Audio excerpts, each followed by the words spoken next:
Good morning, everybody. Jeff Jackson, the Forage Fanatic. I wanted to talk to you all today about some of the things that have happened in the alfalfa industry over the last handful of years. And one of those pieces would be there have been some major brands that exited the alfalfa business.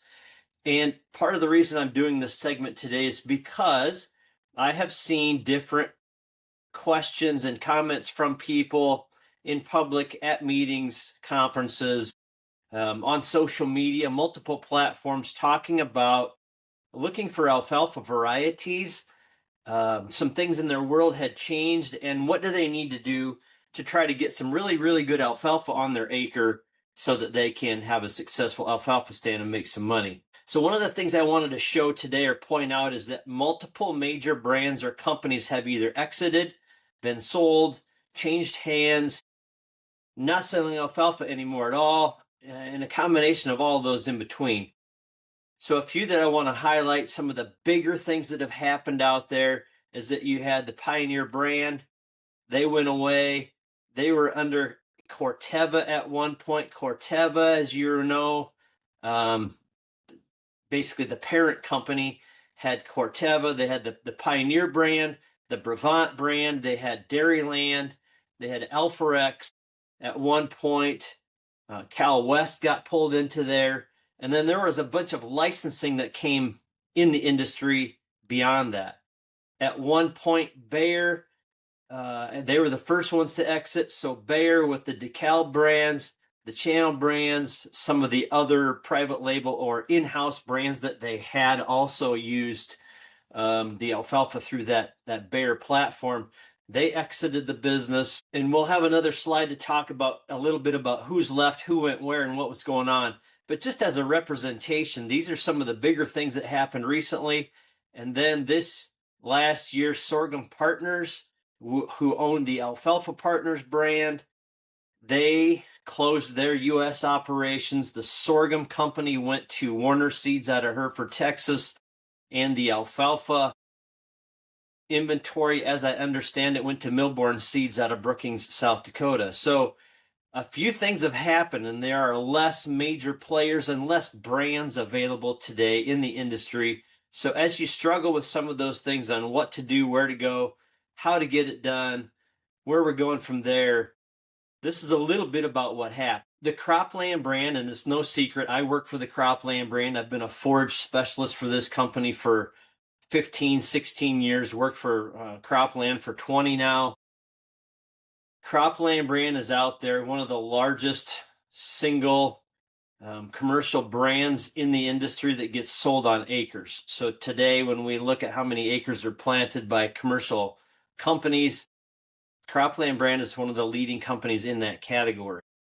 Forage Genetics International. Forage Genetics International is one of the largest alfalfa breeding and research companies globally for alfalfa, and in the U.S. for sure. When you look at size, scale, volume of products that come through FGI, it's quite large. So through the FGI genetic platform, and I'm not going to have all of them listed, but I have the major handful in here. The Cropland brand is the internal analytics seed brand for the co-op system. So not every bag gets sold through a co-op, but a majority of it does across the United States in the U.S. The genetics in the Cropland bag come from FGI.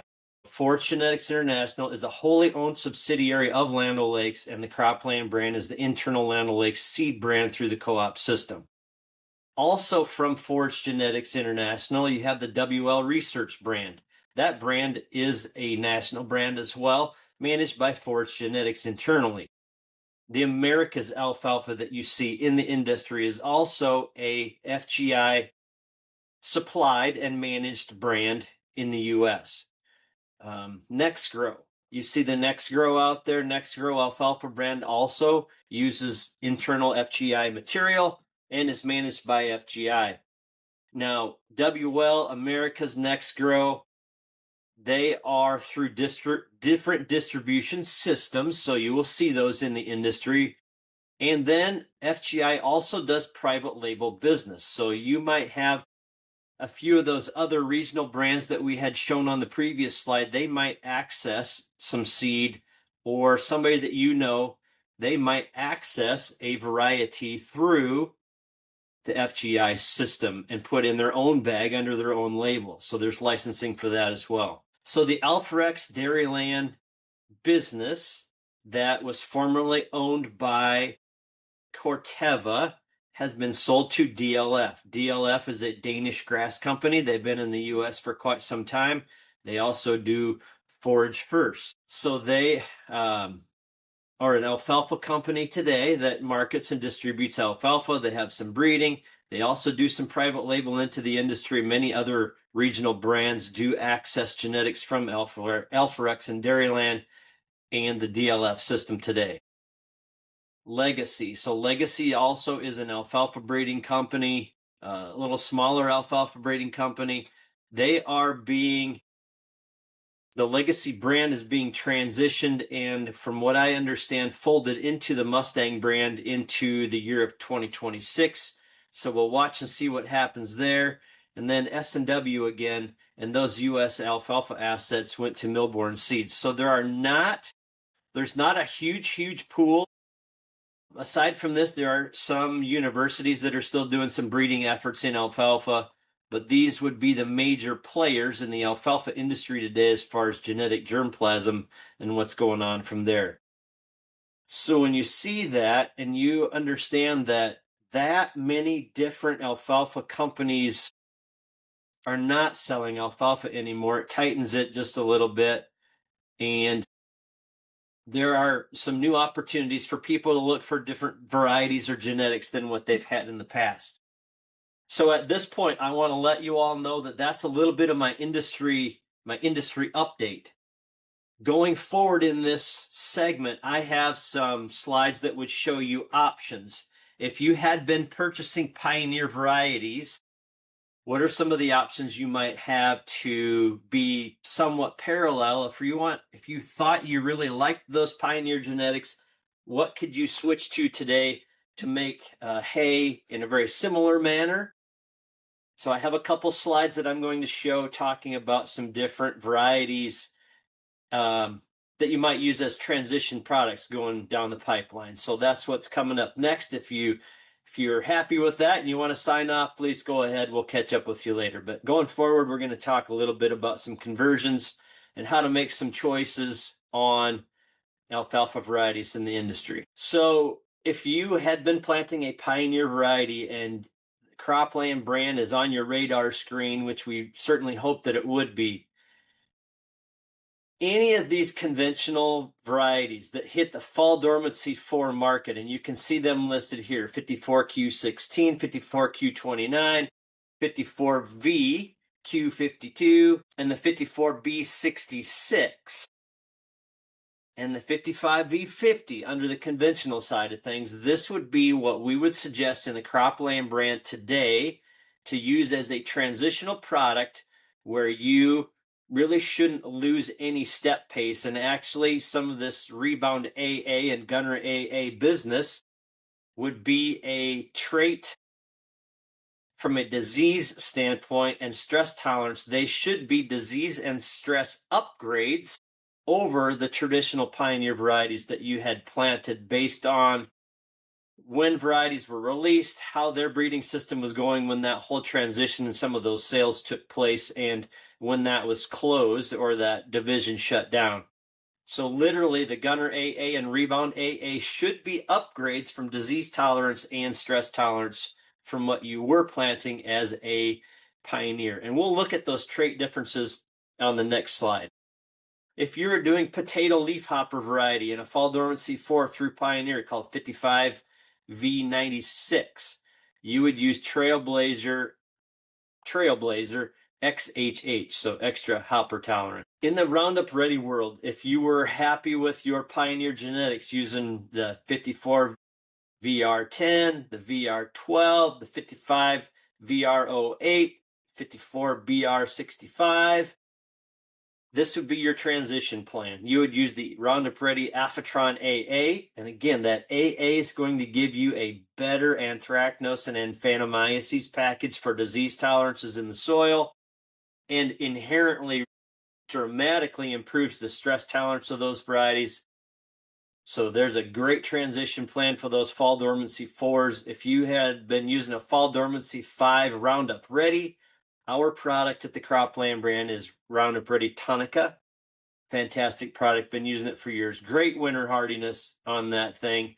So if you get into the 5s and wonder about that, great winter hardiness. MP4000RR brand. That is going to be more of an economical, I'm going to call it an economy product, brand ladder strategy, where it's a little lower on the price structure. Roundup Ready, very, very good fall dormancy 4 type material in a bag that you can plant as more of a value. Sometimes you just say, you know what, I want Roundup Ready, but I'm not going to pay for all that extra stuff. Well, that's the product you would look for, would be the MP4000RR. Now you get into the Harvextra things, where you have Roundup Ready and the reduced lignin Harvextra trait for more flexibility on cutting timing and or higher fiber digestibility for those operations that really, really want that high fiber digestibility, maybe dairy, feedlot, grower situations, actually beef cow on that same side of things. That mama cow needs to produce milk for those babies. So much like a dairy cow, she gets measured once a year at weaning. The Harvextra trait with extra harvest flexibility. If you were planting a Pioneer variety, a lateral movement for you today on the HVX 42 would be Megatron. I am very confident that going to Harvextra Megatron AA on the cropland side would be an upgrade from the 54 HVX 43. So if you had been planting the 43, that would probably be more similar to a step change that we graduated away from recently, and we have this Megatron AA, which is the newest, best trait platform for disease, stress tolerance, yield, all of those components wrapped up into one. So this is what your transition chart would look like from Pioneer to Cropland brand. The next thing we're going to look at is a little bit of those traits in there, and we won't sit on this for very long as well. One of the big things to keep into consideration is that, and I talked about this on the last slide, your Megatron or Megatron X would be really good with the Phantomyces Race 2, but as you get into this AA series, that actually gives us protection against Race 1, Race 2, and a new emerging race of Phantomyces that's in the industry right now. So the AA is the highest level of disease and stress tolerance that you can find today, and that's where that upgrade comes from. So when we look at some of these different varieties, there's a few more added on this page for people that might be looking into that transition for some of these higher value type products. But you can see here, as you talk about fall dormancy 4, fall dormancy 5, which is where Pioneer was really strong, those would be the transitions for you today. And if you need more information on any of this kind of stuff, please reach out to myself, Jeff Jackson, or our forage team through Cropland and the Winfield system, and we will help you walk through these pieces. Now, the next thing would be Dairyland. So going from the Dairyland varieties to the Cropland varieties, and again, Dairyland has a whole host of fall dormancy 4 type material. And we really think today at the Cropland brand, if you're going after that type of acre, the Rebound AA fall dormancy 4 material is absolutely fantastic. And the new disease tolerances that we have built into that thing with the Phantomyces Race 1, Race 2, and the new emerging races of more aggressive Phantomyces, they are fantastic. Complemented with Anthracnoses Race 1 through 5. Fantastic. Giving you a healthier plant, better stress tolerance.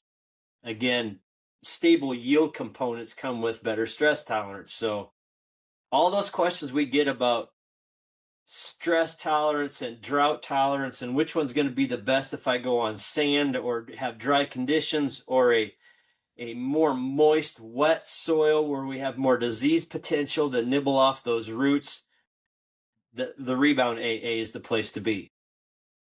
You get down into, they had a multi-strain brand that would be similar to our MP1000 again. Duristan alfalfa, going to be one of those very, very economically priced, brand-driven blended pieces, and our 640 brand would fit that spot where it's a very economy priced product for a guy that maybe doesn't have the highest expectations and is really needing to use a budget type product. But again, when you look at performance between 640 and Rebound AA, there will be tons of difference. And over the lifetime of that stand, you could probably pay for that 640 brand 3 times for what yield you will lose by not investing in the Rebound AA. You get down into the Roundup Ready pieces. Dairyland has this Magna 100 Roundup Ready brand. This Roundup Ready Alphatron AA through the Cropland brand is absolutely fantastic. Great disease tolerance, fine stem, high yield, high quality, holds quality very well. Multi-leaf type variety, as many of these are. But the the Alphatron AA would fit that gap fantastic. And again, as you start considering the new AA genetics at the Cropland brand, I'm going to roll into a little bit of those with some comparisons, give you some information about what that means and what's going on. So this aphanomyces disease causes some stunting. It's a root nibbler. You're going to have stunted plants, poor root development. We have hundreds of comparisons with that thing out here. Now you have the anthracnose piece where you have some lesions that might girdle that stem. If you look, as you start looking at those lesions on there, that will actually work its way around that stem, and then you get these dead looking plants out there, and you'll get that one stem out there that's kind of, I'm going to call it the crook, the shepherd's crook look. It's all tipped over and brown. Again, anthracnose race 1 through 1, 2, 3, 4, and 5 in some of these AA type varieties. So we wanted to just show you a little bit of, so we have this checkerboard effect where we plant competitors, industry leading competitors within our own products out there in the field. And you can just see after, was it 2023 planting and the photo taken in 24, so it'd be second year of that stand, how much plant health and regrowth differences there are with some of the varieties in the industry today versus what we're using in the Cropland brand. Again, Legendary versus Alpha-Rex High-Gest 360 out there. Just a healthier plant, both conventional. Going to be a fall dormancy 3 variety. Excellent products to take a look at for anybody that's out there. And again, Legendary in these fields with some of the High-Gest and Hyperforce products out there. These are our key conventionals right here that most of you would take a look at. Few more in here with some fall dormancy 4 material. This is about aphanomyces and disease control, folks. Some of these products might say that they are highly resistant. As we get down here in the bottom corner, it says highly resistant to race 1, aphanomyces root rot, and it has some resistance to race 2. This product right here has high resistance to race 1, race 2, and the new emerging race. Again, just gives you that much more protection in the field. Rebound 6XT, last generation product, was highly resistant to AF1 and AF2, but not AF3. And you can see how much better the AA looks than the Rebound 6XT, even in this picture. And 6XT, which we just retired, looks as good or better than the rest of the industry checks that are in that comparison. So yes, those varieties are fantastic. Megatron AA, Harvextra variety. Literally, folks, I have these slides in here so you can see some of these differences, but you have aphanomyces, anthracnose, again, HR+. So it's higher than the industry standard for an HR today in those diseases. And when you compare that to what we might have, and I guess I have this slide with some animations to it, these two boxes, as the next one comes up, are not created equal, but they do have some of the same buzzwords in them. If you see this has aphanomyces, anthracnose, phytophthora, you go, oh, that's cool. So does the other one. But the ratings are completely different. You have HR plus, HR plus, HR plus, and you have this emerging race of more problems coming in this the AA series is covered.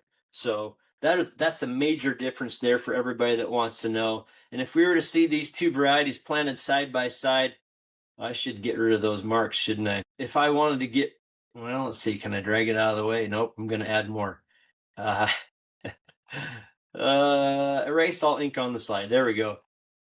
If we were to plant Driver, which is a Harvextra variety cropland brand, and the new Megatron AA in a hostile, I'm going to call it a hostile soil with this emerging race 3 type material in it, that's what they might look like side by side. So, folks, there could be that drastic of a difference just in what's going on out there. And when we look at those ratings about HR and the HR plus that I commented on, in order to get a signification that says you are highly resistant to a disease, that means that 50% or more in that bag needs to germinate to consider it highly resistant. That scares the crap out of me. So, the thing I really love about the Cropland brand is we now have varieties that we consider higher than that, and we actually go ahead in our seed guide and put an HR plus on there because it is significantly better than 50%. But the industry standard within the guide says that 50% or more have to germinate to consider it highly resistant. So just a note there, keep that in mind. Those are the things that we need to deal with on a consistent basis, and know what you're reading when you look into a tech sheet, or call me.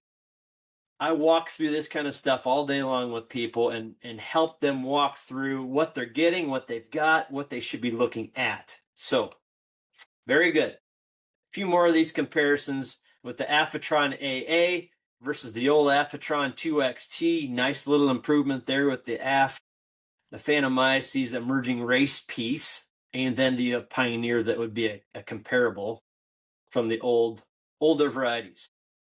Harvextra, the Pioneer HVX 42 versus the Megatron AA. You get the Roundup Ready in there. We just have a ton of pictures showing all these side-by-sides out there of what kind of disease tolerance and stress tolerance we have in these new genetics. So if you're needing some rotations and you have old stands that are out there and you need something new to go to, we really, really are tickled to death with the way these things are performing in the industry today. And you have an option to take a look at these, get a hold of your local cropland retailer, take a look at the varieties that are out there. And I want to leave another thing. Let's back up once and just talk about a couple more pieces. So, Rebound AA. I want everybody to know that we also have a brand strategy. So the brand strategy looks like this. We have the Cadillac style Rebound AA. Probably going to be a little bit more expensive because it's the newest thing out there compared to some other varieties in the industry. The next thing I would say, so we have this brand ladder strategy. We still have a couple of varieties that will be within that dormancy category, a fall dormancy 4, but they are on a different price level. Now, do you get all the bells and whistles when that price changes? No, you don't. And we'll talk a little bit about that here in a second too, but you have the conventional side of things. We have a full line of conventionals, fall dormancy 3, 4, 5, 6, all the way up to 10s, 9s, with different packages for different parts of the United States. Oftentimes people think that the seed companies only chase the technology. Well, I'm telling you folks, these conventional varieties that we just talked about, and I'll back up again once more, these conventional varieties are the best of the best. When we compare these with all of the traded material in equal environments, they all yield right about the same. So we have not left any yield on the table by chasing traits.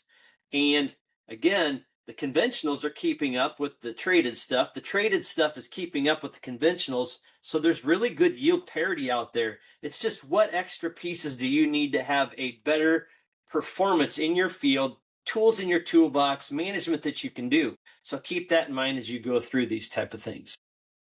The next thing that I want to bring up as I talk about some of this material right now is that the genetic breeders, the people at Forage Genetics, the people at DLF today, or Legacy, the breeding companies, maybe it's the universities, they are continually going to develop and have new varieties, new upgrades, yield enhancements. And when you are, so the Cropland brand, for example, when you are an industry leader in sales of alfalfa primarily, and you are a leader in the ability to support Roundup Ready alfalfa and Harvextra alfalfa from a technology and a technical support standpoint and an agronomic support, you have a tendency to get some of the really newest, greatest improvements quickly.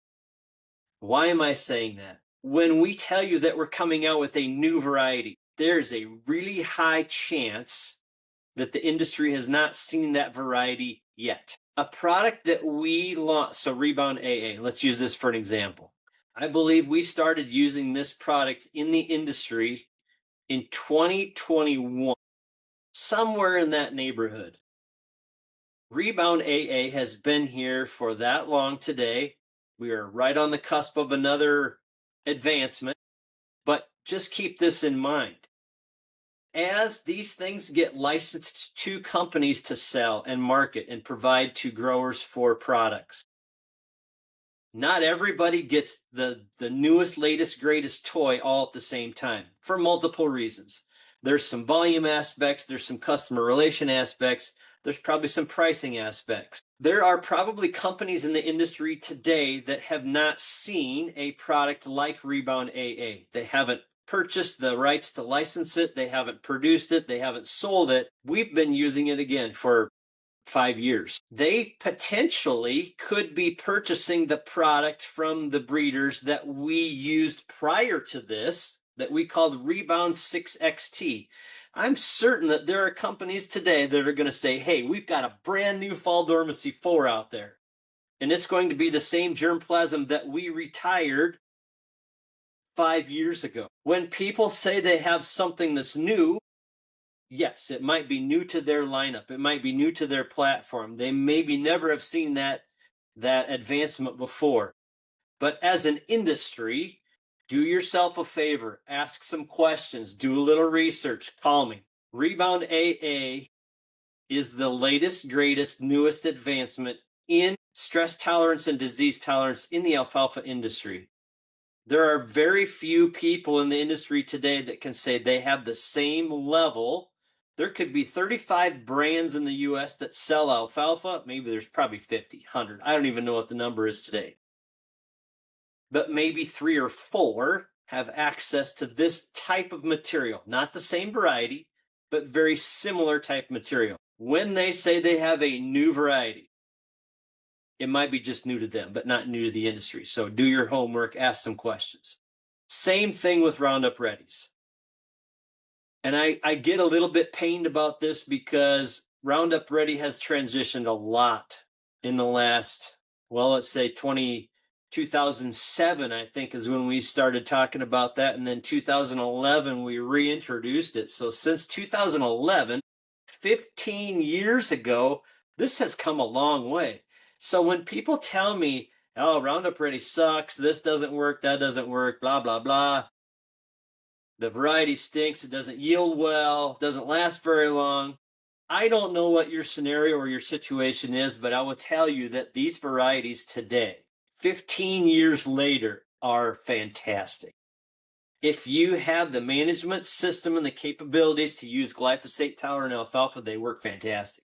Matter of fact, I'm one of those people myself. I use Roundup Ready alfalfa because I like the system. It manages it well on my farm, and it works good. The Harvextra traits, same scenario. They came out, we started talking about these 2015, launched 2016, 2017. They've gone really, really well in the last 8 years. The first varieties in the industry, I showed you a slide earlier about what Megatron AA and Driver look like side by side. They're light and day difference. If somebody says, I have a brand new Harvextra, That's cool. Might be new to you, but is it the best, newest technology in the industry, the newest variety with the best disease tolerance, stress tolerance, yield potential? You need to ask some of those questions because there's a chance there's probably 3 or 4 varieties that are very similar in the industry, and the other 50 Harv Extras aren't. Or there's 10 more that are licensed out to 50 companies that aren't on the top of that scale. So be careful, be aware, understand what's going on. Again, I can walk through a lot of these kind of things. I know the business fairly well. I can look at a tech sheet really quickly and tell you what you've got in your hands and where it compares in the industry. You probably should be asking those questions. If you're interested, we do a newsletter that goes out to growers, sellers, agronomists. Let Lita Larson know that you're interested. So if you can see right here, write this down quick. L Larson1 at landolakes.com. Feel free to send her a message, get on the list. We do some newsletters that we send out that talks about different management strategies, techniques. You can see even on this page as an example, we're talking about alfalfa fertility. We're talking about herbicide and carryover risks from herbicide carryover on planting alfalfa. Excuse me. That newsletter is usually a few pages long with lots of really, really good information and some links to some articles. So feel free to write that down. And again, Jeff Jackson, the Forage Fan Addict. I know I went off on a little bit of a road there, talking a little about the cropland varieties and the brand. But if you stuck around that long, that means that you probably kind of wanted to know what was going on. And I just want to thank you and thanks for supporting Jeff, the Forage Fan Addict, and the cropland brand. And you all have a great day. Reach out to me if you have any questions. Thank you and God bless.